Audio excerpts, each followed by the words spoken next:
Hello friends, हमारा आज का टॉपिक है कि राष्ट्रीय शिक्षा नीति 1986 के बाद निःशक्त व्यक्तियों के लिए शिक्षा हेतु जितनी भी नीतियां और अधिनियम हैं उसके बारे में हम डिटेल में पढ़ने वाले हैं और उनकी समालोचनात्मक व्याख्या भी हम देखेंगे। तो आइए वीडियो शुरू करते हैं। प्रश्न आपसे इस प्रकार से पूछा जा सकता है कि राष्ट्रीय शिक्षा नीति 1986 के बाद निःशक्त व्यक्तियों की शिक्षा हेतु जितनी भी नीतियां और अधिनियम हैं उनकी समालोचनात्मक व्याख्या कीजिए। ये बीएड सेकेंड ईयर के लिए बहुत इंपॉर्टेंट टॉपिक है। साथ ही सीटेट के एग्ज़ाम में भी इंक्लूजन से संबंधित बहुत सारे प्रश्न पूछे जाते हैं, तो उसके उत्तर भी आप इस वीडियो से निकाल सकते हैं। तो सबसे पहले हम लिखेंगे प्रस्तावना। जब भारत स्वतंत्र हुआ तो हमारी शिक्षा प्रणाली ऐसी नहीं थी जिसमें सभी प्रकार के बच्चों का समावेशन हो। विभिन्नता वाले बच्चे जैसे प्रत्येक जाति, भाषा, लिंग, अल्पसंख्यक वर्ग या निःशक्त बच्चे शिक्षा में सम्मिलित नहीं थे। हम कह सकते हैं कि वे एक्सक्लूडेड थे, यानी इस व्यवस्था से बाहर थे। धीरे धीरे उन्हें मुख्य शिक्षा से जोड़ा गया। समावेशी शिक्षा को लागू करने में विभिन्न राष्ट्रीय एवं अंतर्राष्ट्रीय नीतियों, अधिनियमों एवं योजनाओं का योगदान रहा। निःशक्त जनों यानी पर्सन विद डिसेबिलिटी को शिक्षा में लाने एवं उन्हें मुख्य धारा से जोड़ने के लिए निम्नलिखित मुख्य राष्ट्रीय एवं अंतर्राष्ट्रीय नीतियाँ एवं अधिनियम समय समय पर लाए गए। अंतर्राष्ट्रीय नीतियां एवं अधिनियम इस प्रकार हैं। पहला, बच्चों के अधिकारों पर अधिवेशन। 1989 20 नवंबर को संयुक्त राष्ट्र संघ ने बच्चों के अधिकारों पर अधिवेशन घोषित किया। इसे बहुत ही व्यापक संधि माना जाता है मानवाधिकार के परिप्रेक्ष्य से। इस अधिवेशन में शामिल अधिकारों को राज्य प्रत्येक बच्चे को बिना किसी भेदभाव के प्रदान करेगा। राज्य निःशक्त बच्चे के अधिकारों को पहचान करते हुए उनके लिए विशेष देखभाल का इंतजाम भी करेगा। यह अधिवेशन स्वास्थ्य देखभाल, शिक्षा, कानूनी एवं सामाजिक सेवाओं में मानक निर्धारित करके बच्चों को अधिकार प्रदान करता है। इसके अंतर्गत अनुच्छेद 23 में चिल्ड्रन विद डिसेबिलिटी के लिए प्रावधान किया गया है, जिनमें उनके लिए विशेष देखभाल व सहयोग की चर्चा है। अनुच्छेद 28 में शिक्षा के अधिकार का प्रावधान है, जिसमें कहा गया है कि सभी बच्चों को निःशुल्क प्राथमिक शिक्षा को प्राप्त करने का अधिकार है। विद्यालय का अनुशासन ऐसा हो जिसमें सभी बच्चों की गरिमा का सम्मान हो। बच्चों को शिक्षा के उच्चतम स्तर पर जाने के लिए प्रेरित किया जाए। अनुच्छेद 29 शिक्षा के लक्ष्य से संबंधित है, जिसके अंतर्गत ये कहा गया है कि शिक्षा ऐसी हो जो प्रत्येक बच्चे के व्यक्तित्व, प्रतिभा एवं पूर्ण क्षमता का विकास करने वाली हो। दूसरा है सभी के लिए शिक्षा पर घोषणा पत्र, world declaration on education for all, यानी सभी के लिए शिक्षा पर घोषणा पत्र। इसमें क्या कहा गया? सभी के लिए शिक्षा पर विश्व सम्मेलन का आयोजन 1990 में थाईलैंड के जोमिटिन में हुआ। इस सम्मेलन का मुख्य उद्देश्य था शिक्षा को सर्वव्यापी बनाने के लिए तथा निरक्षरता हटाने के लिए उपायों पर विचार करना। इसका अनुच्छेद 1 बुनियादी शिक्षण अधिगम जरूरतों को पूरा करने से है। इसके अंतर्गत यह कहा गया कि प्रत्येक बच्चे को शैक्षिक अवसर दिए जाएंगे जिससे उसकी बुनियादी अधिगम आवश्यकताओं की पूर्ति हो सके, यानी जो उसकी बेसिक लर्निंग नीड है उसकी पूर्ति हो। निःशक्त बच्चों के लिए विशेष देखभाल की बात की गई। इस घोषणा पत्र के अनुच्छेद 3 में यह कहा गया कि निःशक्त बच्चों की सीखने की ज़रूरतों पर विशेष ध्यान देने की आवश्यकता है। शिक्षा प्रणाली के अभिन्न अंग के रूप में निःशक्त व्यक्तियों की हर श्रेणी में शिक्षा की समान पहुंच प्रदान करने के लिए कदम उठाए जाने की आवश्यकता है। इस सम्मेलन का भारत सहित विश्व के अनेक देशों पर बहुत प्रभाव पड़ा। एजुकेशन फॉर ऑल में डिसेबल्ड चाइल्ड की शिक्षा पर भी गंभीरतापूर्वक ध्यान दिया जाने लगा। अगला है सालामांका स्टेटमेंट, द यूनेस्को सालामांका स्टेटमेंट। इसमें क्या बताया गया है? जून 1994 ईस्वी में स्पेन के सालामांका शहर में एक सम्मेलन का आयोजन हुआ जिसका टाइटल था विशेष आवश्यकता शिक्षण पर विश्व सम्मेलन।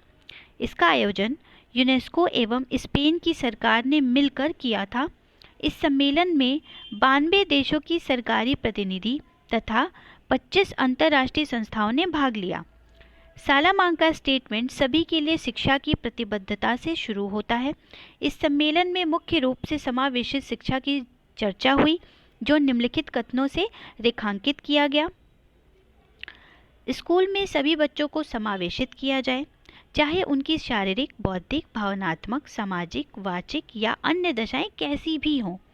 समावेशित दिशा निर्देशन युक्त सामान्य स्कूल भेदभाव पूर्ण दृष्टिकोणों से निपटने के लिए सबसे प्रभावशाली माध्यम है।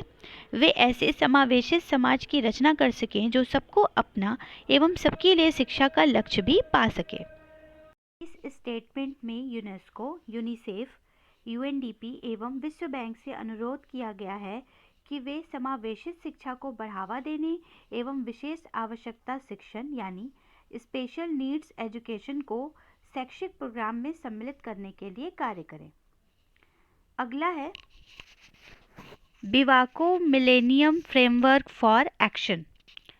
एशिया पैसिफिक क्षेत्र ने 22 मई 2002 को Biwako millennium framework for action को स्वीकार किया।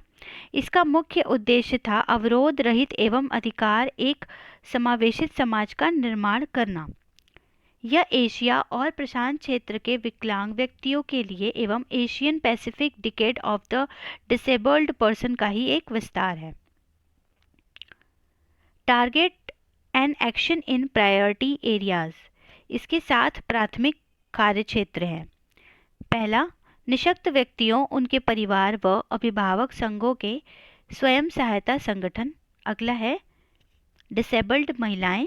तीसरा, शीघ्र निदान, शीघ्र हस्तक्षेप एवं शिक्षा। चौथा, स्वरोजगार सहित प्रशिक्षण एवं रोजगार। पांचवा, निर्मित वातावरण एवं सार्वजनिक वाहनों की उपलब्धि। छठा, सूचना एवं संपर्क तक पहुंच, जिसमें सूचना संपर्क एवं सहयोगी प्रौद्योगिकी भी सम्मिलित हो। सातवां है क्षमता निर्माण, सामाजिक सुरक्षा व अविरत रोजगार कार्यक्रमों द्वारा गरीबी उन्मूलन संभव हो। पांचवा, अगला हमारा जो अंतर्राष्ट्रीय अधिवेशन है वो है निशक्त व्यक्तियों के अधिकारों पर संयुक्त राष्ट्र अधिवेशन, UN convention on the rights of person with disabilities, UNCRPD इसे कहा जाएगा शॉर्ट में। तो यूएनसीआरपीडी कहा जाने वाला यह अधिवेशन विकलांग व्यक्तियों के अधिकारों को संरक्षित रखने के लिए संयुक्त राष्ट्र संघ का एक महत्वपूर्ण दस्तावेज है। यूनाइटेड नेशंस जनरल असेंबली ने इस संधि पत्र को 13 दिसंबर 2006 को स्वीकार किया। भारत इसका हस्ताक्षरकर्ता देश है।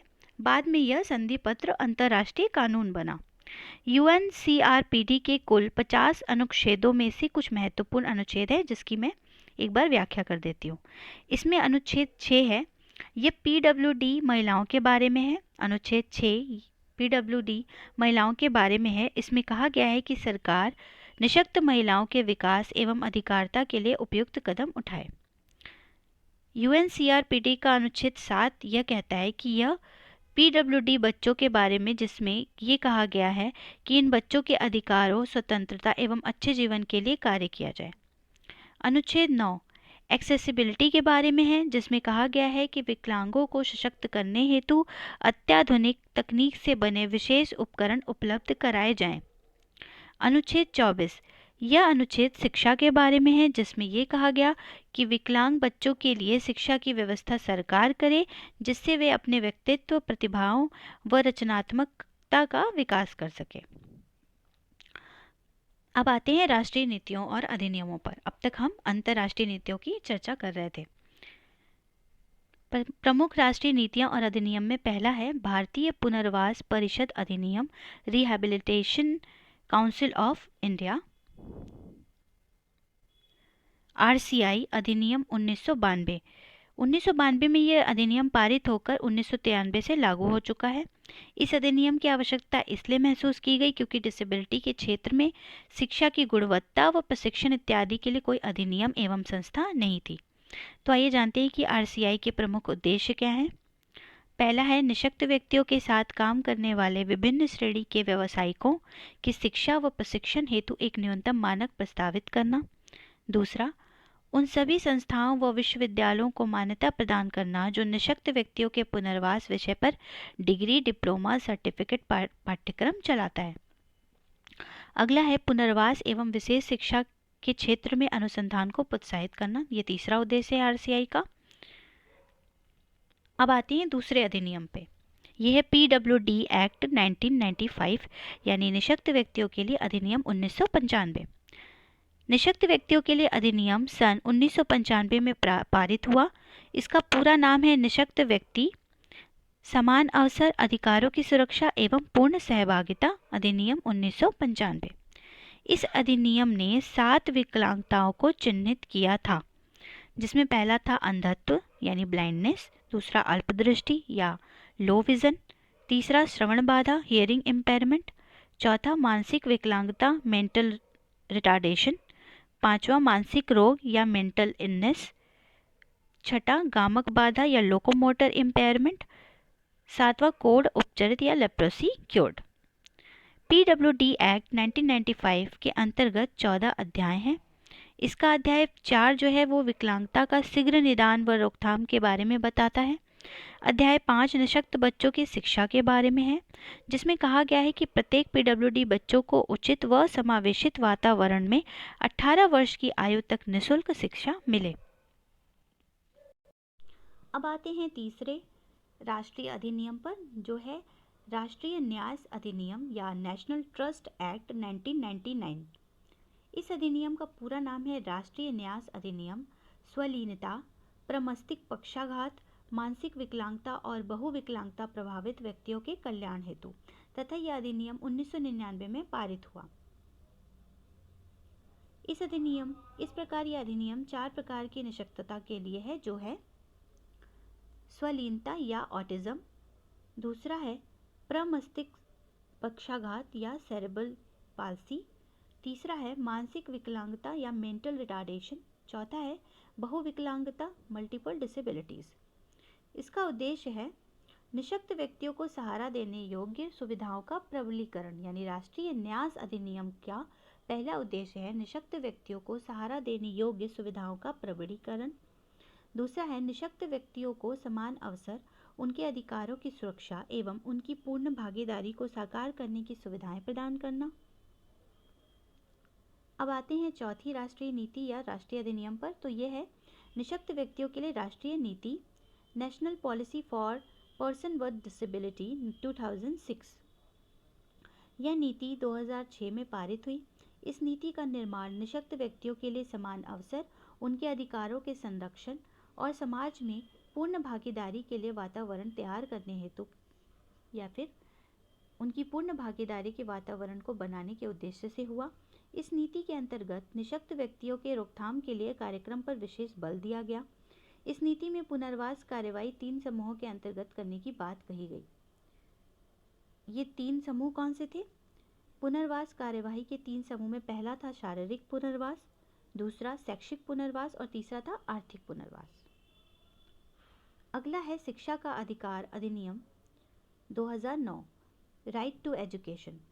यह अधिनियम जो 2009 में पारित हुआ, उसका पूरा नाम है बच्चों के निःशुल्क एवं अनिवार्य शिक्षा का अधिकार अधिनियम 2009। इस अधिनियम में 6 से 14 वर्ष तक के बच्चों को निःशुल्क एवं अनिवार्य शिक्षा देने की बात कही गई, जो कि भारतीय संविधान के अनुच्छेद 21A में लिखित है। यदि PWD बच्चों के बारे में बात करें तो इसमें अलग से सम्मिलित नहीं है, परंतु अलाभकारी समूह के बच्चे के बारे में चर्चा है। सरकार इसके अंतर्गत PWD को शामिल कर सकती है। और हम ये भी कह सकते हैं कि जो निःशुल्क शिक्षा की बात है वो जैसे 6 से 14 साल है सभी बच्चों के लिए, उसी तरह PWD बच्चों के लिए 6 से 18 वर्ष का प्रावधान किया गया है। अगली नीति की तरफ चलते हैं। छठा है जिला शिक्षा प्राथमिक कार्यक्रम 1994 यानी डिस्ट्रिक्ट प्राइमरी एजुकेशन प्रोग्राम, जिसे DPEP भी कहा जाता है। इस कार्यक्रम का उद्देश्य था औपचारिक या अनौपचारिक शिक्षा कार्यक्रमों के जरिए निःशक्त बच्चों के साथ सभी बच्चों को प्राथमिक शिक्षा उपलब्ध कराना। यह कार्यक्रम 4 साल तक चला। इसमें 5 से 11 साल के बच्चे इनरोल्ड हुए।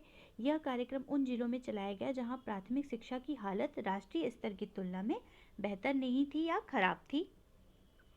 Universalization of primary education. इसमें बात की गई सिस्टम की, इनरोलमेंट की और रिटेंशन की। अगला है ग्राम शिक्षा समिति या विलेज एजुकेशन कमेटी, जिसे हम शॉर्ट में कहेंगे VEC। एक नियामक संस्था है ये, विद्यालय स्तर पर जो सामुदायिक भागीदारी सुनिश्चित करती है। इसके अंतर्गत कई सारे प्राथमिक शिक्षा विद्यालय खुले। DPEP के अंतर्गत विकेंद्रीकृत व्यवस्था के रूप में VEC को गठित किया गया। अगला है RPWD एक्ट 2016 या निःशक्त व्यक्ति अधिकार अधिनियम या rights of person with disability act, जिसे हम शॉर्ट में बोलते हैं RPWD एक्ट 2016। इस अधिनियम के अंतर्गत निःशक्तता की परिभाषा को और भी व्यापक बनाया गया तथा इसमें 7 के स्थान पर 21 प्रकार की निःशक्तता को चिन्हित किया गया। इस अधिनियम में बेंचमार्क डिसेबिलिटी से पीड़ित 6 से 18 वर्ष तक के बच्चों के लिए निःशुल्क शिक्षा की व्यवस्था की गई है। साथ ही सरकारी वित्त पोषित शैक्षिक संस्थानों और सरकार द्वारा मान्यता प्राप्त संस्थानों को दिव्यांग बच्चों को समावेशी शिक्षा प्रदान करनी होगी।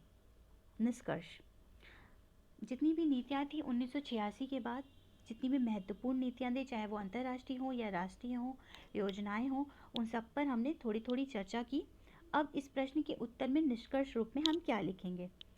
तो इस प्रकार हमने देखा कि निःशक्त व्यक्तियों की शिक्षा को लेकर कई सारी राष्ट्रीय एवं अंतर्राष्ट्रीय नीतियाँ, अधिनियम, योजनाएं लाई गईं तथा बुनियादी स्तर पर कुछ कार्यक्रम भी चलाए गए। ऐसा नहीं है कि इन नीतियों का कोई प्रभाव ना हुआ हो। जाहिर सी बात है कि इन तरह की नीतियों के आने के बाद इनरोलमेंट बढ़ा होगा, उनकी भागीदारी जरूर बढ़ी होगी। इन नीतियों व कार्यक्रमों से निःशक्त जनों के जीवन में कई सकारात्मक परिवर्तन आए। कई स्थलों, भवनों, विद्यालयों को सुगम्य बनाया गया या हम कह सकते हैं कि एक्सेसिबल बनाया गया। निःशक्तता की पहचान की गई। निःशक्त बच्चों को विद्यालय में सभी के साथ मुख्य धारा में जोड़ने का प्रयास हुआ। पंजीकरण बढ़ा, परंतु आज भी कई सारे विद्यालय सुगम्य नहीं हैं, यानी सभी बच्चों के लिए एक तरह का बराबर अवसर नहीं है। इन नीतियों एवं कार्यक्रमों को दृढ़ इच्छा शक्ति से लागू करने की आवश्यकता है। थैंक यू फ्रेंड्स, ये वीडियो यहीं पे ख़त्म होता है। यदि आपके पास इन नीतियों या योजनाओं से संबंध में कोई प्रश्न है तो आप बिल्कुल कमेंट करके पूछ सकते हैं। Thank you friends.